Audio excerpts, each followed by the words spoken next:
Você gostaria de trabalhar em uma empresa onde a gestão fosse rápida, onde o processo de decisão não dependesse sempre de ter que perguntar para um gestor, onde as pessoas trabalhassem satisfeitas, motivadas e a organização como um todo conseguisse produzir um grande resultado? Pois é, esse tipo de modelo de gestão existe, se chama gestão ágil. E é sobre isso que nós vamos conversar um pouco hoje. Temos aqui conosco o Sr. Sérgio Cochella, que é o CEO da Duo Tecnologia, uma empresa aqui de Joinville, de mão de obra intensiva e de mão de obra especializada e que tem conseguido gerar, com o passar dos anos, grandes resultados. Sérgio, muito obrigado por estar aqui conosco nesse bate-papo sobre gestão ágil que tem sido utilizado em sua organização. Bom dia, Célio. Muito obrigado pelo convite. É um prazer estar aqui na Sustentare conversando sobre gestão. Muito bem. Então, para a gente iniciar, fale um pouco sobre a Duo. Quem é a Duo? O que a Duo faz? Legal. Sempre é um prazer falar da nossa empresa. A Duo é uma empresa que nasceu em 2009 com o objetivo de distribuir Soft Expert, que é uma empresa aqui de Joinville que produz software. Em 2012, nós fizemos uma fusão com uma empresa de Florianópolis chamada Projuris. Essa empresa, o foco dela é software para o mundo jurídico. Nós temos software tanto para escritório de advocacia como para departamento jurídico de empresa. Hoje nós temos mais de 800 escritórios, mais de 900 escritórios de advocacia usando o nosso produto no Brasil e temos mais de 200 empresas usando o nosso produto no departamento jurídico das empresas. Então, a partir dali de 2012 a gente fez essa fusão. Então, hoje nós temos dois negócios bem distintos, que é o Projuris, que é o software jurídico, e a distribuição do Soft Expert. Estamos crescendo aí nos últimos 4, 5 anos, a média de 50% ao ano. Ano passado crescemos 40%. À luz do que foi 2016, é um número sensacional. Por acaso, hoje a gente tem uma comemoração da empresa para passar o número para o pessoal aí como é que foi 2016 e já projetar aí o nosso planejamento 2017. Estamos com 70 profissionais hoje, cerca de 90% do nosso time está em Joinville. Muito bem. É sempre bom conversar com uma empresa que teve crescimento em 2016. E estamos contratamos e estamos contratando. E além disso, contratando. Exatamente.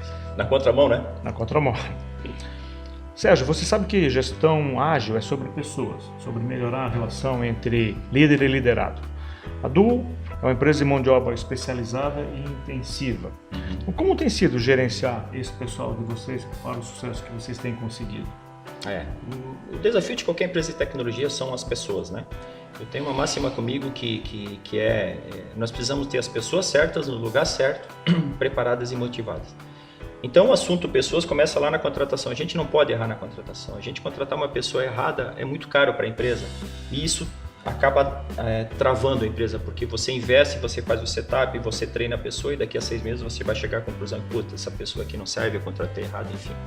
Então hoje nós temos vários mecanismos e ferramentas e formas de a gente tentar errar o menos possível na contratação.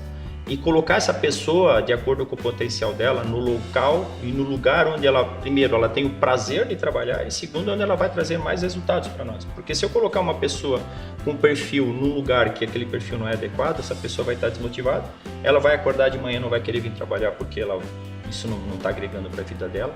Então esse é o segundo ponto, ter essa pessoa no lugar certo. Então se eu contratei a pessoa certa, botei no lugar certo, qual é o próximo desafio? Treinar essa pessoa, capacitá-la para que ela execute a sua função da melhor forma possível. E aí as pessoas, ou elas normalmente vêm bem prontas ou não, e aí a gente tem que investir mais nesse treinamento, principalmente nos nossos produtos, na nossa metodologia de venda, nossa metodologia de implantação. E aí levar essas pessoas vamos dizer assim, a alta performance. E aí como é que a gente faz isso? Sendo muito transparente, sendo muito claro na meta que essas pessoas têm para executar ao longo das suas atividades, compartilhando o ganho. Hoje nós temos plano de PPR, nós temos plano de bônus que se a empresa ganhar, as pessoas vão ganhar também. Nós estamos agora implementando um programa bem legal e tem tudo a ver com gestão ágil, que é um programa de feedback constante. Eu não acredito mais naquela avaliação de desempenho 360 graus ou 180 graus que faz uma vez por ano, reúne toda a empresa, todo mundo, aí é cliente, parceiro, subordinado, par, para discutir a avaliação de desempenho da pessoa. Isso é um processo caro para a empresa, moroso, fazer uma avaliação da pessoa durante um ano, uma vez por ano não tem sentido. Então, o que a gente está fazendo? A gente está trazendo essa avaliação de desempenho que a gente, na verdade, transformou num processo de feedback para um processo que vai acontecer 2 vezes ao ano, e é um processo de feedback constante onde líder e liderado sentam e discutem, brincadeiras à parte, discutem a relação, né? Vamos discutir os valores da empresa, vamos discutir as metas, vamos discutir a performance. E outra coisa que a gente está criando também é aquele feedback que você pode dar, por exemplo, você está tocando um projeto que eu sou teu cliente dentro da empresa e você fez muito bem esse projeto. Por que eu não posso, de forma online, ir lá dar um feedback para vocês assim, pô, Célio, parabéns, o teu projeto foi sensacional, foi legal, caprichou aqui. Aqui, nesse ponto, se você tivesse feito diferente, poderia ter sido um pouco melhor, enfim. São coisas que a gente tenta trazer cada vez mais perto para que isso gere a motivação necessária nas pessoas para que elas consigam atingir a performance adequada. Então, Sérgio, você diz que uma empresa com gestão ágil, como é a de vocês, o ambiente de trabalho passa a ser um fator de retenção das pessoas? Passa sem dúvida, porque como eu falei, você tem que, quando você toca uma empresa, você tem que entender muito bem quem é o teu público interno, quem são as pessoas que trabalham na tua empresa, quais são as necessidades dessas pessoas, o que essas pessoas valorizam, qual é a faixa etária dessas pessoas, como é que é a vida familiar dessas pessoas. Então, assim, a empresa ela tem que ser uma empresa leve. Ela tem que ser uma empresa que cobra meta, que cada um tem seu objetivo, tem sua meta, tem seu trabalho para fazer. Mas ela tem que ser um ambiente onde a pessoa tem o prazer de acordar de manhã e vir para o escritório. Chegar no escritório e ver que o ambiente, as pessoas estão ali, cada um correndo atrás do seu objetivo, mas é por um objetivo comum, que é o sucesso da empresa e, por consequência, o sucesso dela. A gente procura criar uma flexibilidade em termos de horário. Por exemplo, hoje nós temos 3 a 4 pessoas que fazem home office. Nós temos uma pessoa na nossa empresa que trabalha no interior de São Paulo em casa. Nós temos mais umas 2 ou 3 pessoas que trabalham aqui em Joinville em casa também. Elas vêm no escritório quando elas têm alguma coisa para resolver, enfim. Então, isso é um conjunto.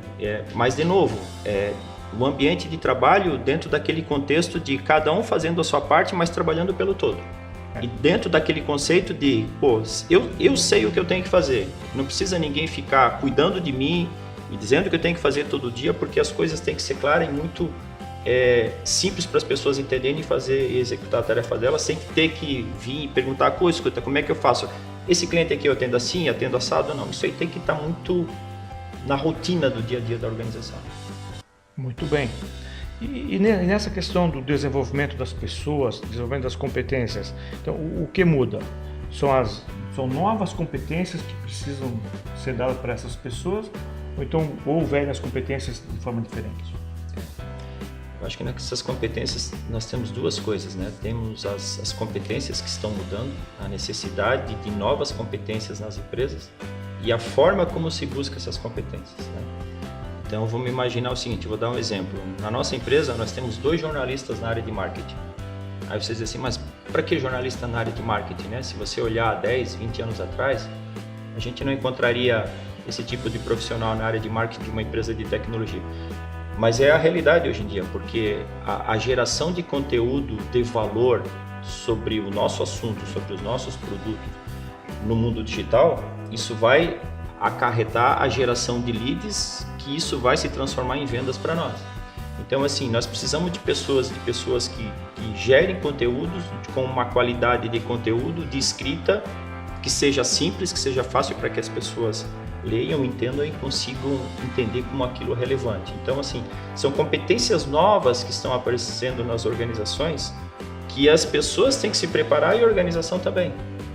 Quando a gente vai para desenvolvimento de software, por exemplo, na nossa época, e você lembra bem disso, a gente tinha um analista de negócio, nós tínhamos um analista de sistema e nós tínhamos o programador. Hoje nós temos o que a gente chama de dono do produto. Então é aquela pessoa que fazia o papel de analista de negócio, só que hoje ele faz o papel de analista de negócio, é ele que toca a fábrica, é ele que empurra a produção de software, é ele que cuida do produto, é ele que concebe o produto. E o analista e o programador hoje acabam se misturando, porque efetivamente ele faz a parte de análise, mas ele programa também, ele discute, ele testa, então São competências diferentes que a empresa necessita e que as pessoas têm que se adaptar. E onde é que encontra essas competências? E onde é que eu vou buscar essas competências? E aí eu digo que as pessoas cada vez têm que ser mais autodidatas, né? Porque hoje você encontra cursos online na maioria das instituições, né? Sustentare tem, FGV tem, Dom Cabral tem, Harvard tem. Não precisa falar o nome da vida. Ah, não? Então tá bom, então vocês cortam isso depois. Não, então pode deixar, fica engraçado. É verdade. Então, assim, todo esse treinamento, você hoje entra em site, por exemplo, da Endeavor, tem 5, 6 cursos de vendas lá para você aprender a vender, para você aprender a usar CRM, para você aprender a fazer funil, forecast, etc. O que eu quero dizer é que as pessoas têm que ter a capacidade de buscar as competências e o conhecimento por elas mesmas, não esperar pela empresa, porque a empresa ela não é dona da carreira da pessoa. Uhum.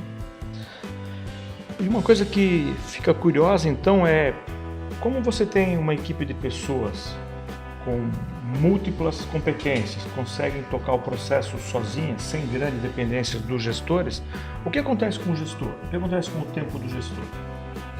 Gestor. É isso aí. O gestor precisa ter tempo, né? Tempo para cuidar das pessoas e tempo para pensar. Então, assim, se a gente olhar um gerente clássico, ele precisa conhecer do quê? De gestão de pessoas e precisa conhecer de processos. Então, gestão de pessoas, ele precisa ter a capacidade de formar pessoas no time dele para que essas pessoas cada vez sejam mais autônomas. Então, aquele gerente, aquele líder que fica em cima da pessoa fazendo e cuidando da tarefa dessa pessoa todo dia, todo instante, esse gerente não tem mais sentido. Então, essas pessoas sendo autônomas e esse gerente conhecendo profundamente o que ele faz, ele passa a agregar efetivamente para a organização em termos de melhoria de processo, em termos de agilidade, porque os processos hoje, a gente tem que tomar um pouquinho de cuidado com o processo, porque até que ponto esse processo está gerando agilidade e produtividade na empresa, ou não está travando. Então é isso que o gestor tem que ter o olho em cima desses processos para que cada vez ele consiga gerar mais agilidade na empresa. E pensar em inovação também, porque quando a gente senta para discutir, eu gosto de gerente que sente comigo e discuta o futuro da empresa. Então se a gente vai chegar em 2020 com faturamento de X, o que a gente tem que fazer para chegar em 2020 com faturamento de X mais 50%? Esse é o nosso desafio.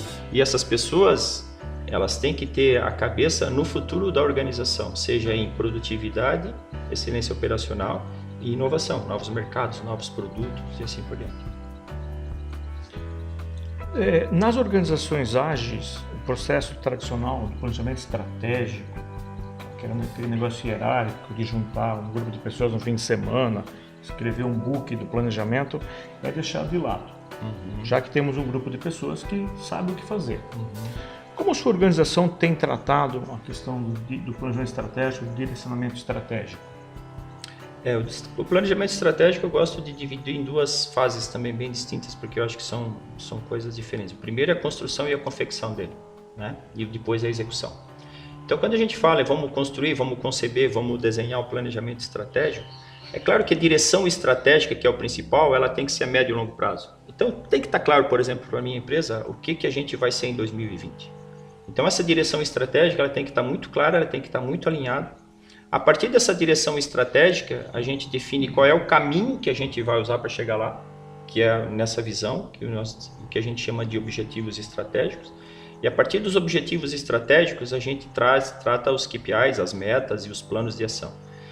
Só que aí eu gosto de fazer, são ciclos curtos de planejamento. Então, eu defini uma direção estratégica que é 2020, mas o meu planejamento estratégico, eles são de ciclos trimestrais, semestrais e até algumas coisas anuais. Mas eu procuro encurtar isso de forma que eu tenha mais controle do que eu vou fazer. E aquilo efetivamente que, por exemplo, eu vou começar no segundo semestre e está lá planejado para isso, eu não vou investir tempo nisso agora. Porque no segundo semestre, de repente, o cenário não é mais esse que a gente está vivendo agora. Então, o que a gente faz? A gente encurta o planejamento, o ciclo de planejamento no ano, para trazer mais próximo e conseguir fazer um gerenciamento melhor. Por exemplo, nós temos um plano de marketing para o ano todo, mas o plano de marketing firme é para o primeiro semestre. o nosso roadmap de produto é trimestral. Então, eu tenho uma visão estratégica, eu tenho um direcionamento estratégico de médio e longo prazo e em curto ciclo no dia a dia. E outro ponto é a execução, né? Porque assim, eu posso reunir todo o meu time no final de semana para trabalhar planejamento estratégico, eu posso contratar uma consultoria para fazer meu planejamento estratégico, mas e dali para frente? Eu vou pegar esse e-book e vou deixar no meu computador, eu vou deixar numa gaveta. Como é que eu faço o desmembramento dessas metas de forma que isso chegue nas áreas, chegue nas pessoas e esse processo seja ágil? Eu acho que essa é a grande sacada do planejamento, porque se você conseguir executar de uma forma adequada, a probabilidade de sucesso é muito maior. Então, fazer o planejamento estratégico já é um desafio. Agora, um desafio muito maior é executar esse planejamento. Então, a gente procura desmembrar essas metas, passar isso nas áreas, passar as metas muito claras para cada gestor. O gestor senta com sua área e desmembra essas metas junto com a área, e muitas vezes existe remuneração variável para o analista de suporte que está trabalhando com o cliente, o vendedor, a pessoa que está prospectando, enfim, todo mundo fazendo a sua parte para que eu chegue lá naquela visão 2020. Essa é a ideia. Muito bem.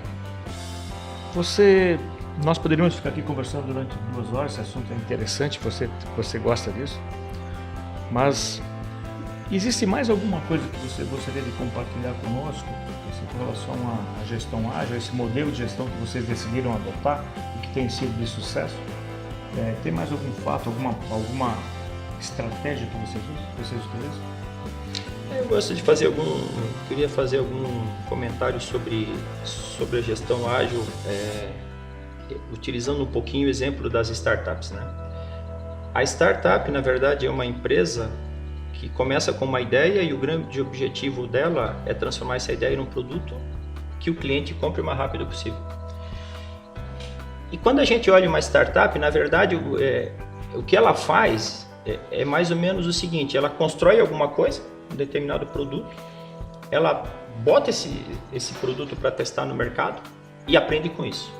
Então hoje, quando a gente olha o desenvolvimento de produto da nossa empresa, ela é mais ou menos isso, quer dizer, eu vou construir um produto, só que assim, eu não vou mais construir aquele produto que eu construí há 10, 20 anos atrás, que é aquele produto de 1 ano, de 1 ano e meio, que eu vou levar quase 2 anos para liberar um novo produto no mercado. Eu construo um produto mínimo para que meu cliente consiga usar, libero esse produto para o meu cliente, para que o meu cliente use, e aprendo com ele. Aprendo que ele vai me dar o feedback necessário para ver se isso que eu estou fazendo está adequado. Eu tenho que fazer aqui uma retroalimentação, voltar a redirecionar meu produto ou perseverar naquilo ali que eu estou fazendo. Só que quando você olha isso, você pode utilizar isso para outras áreas da empresa, né? Então, por exemplo, agora no início do ano a gente está desenvolvendo um novo modelo comercial. E esse novo modelo comercial, você tem que pensar em tudo, porque nós temos venda direta, nós temos canais, nós temos a base instalada, então nós temos os nossos clientes, tudo isso é afetado.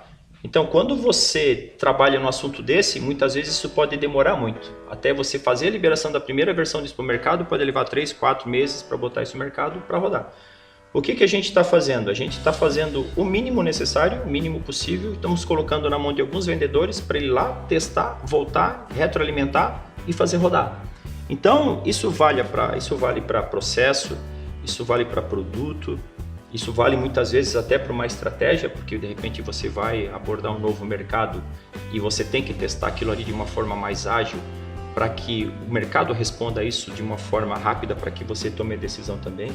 Então, eu acho que a gente usa bastante esse conceito de um pouco de startup dentro da nossa organização para que a gente consiga tornar mais ágil possível a execução da empresa.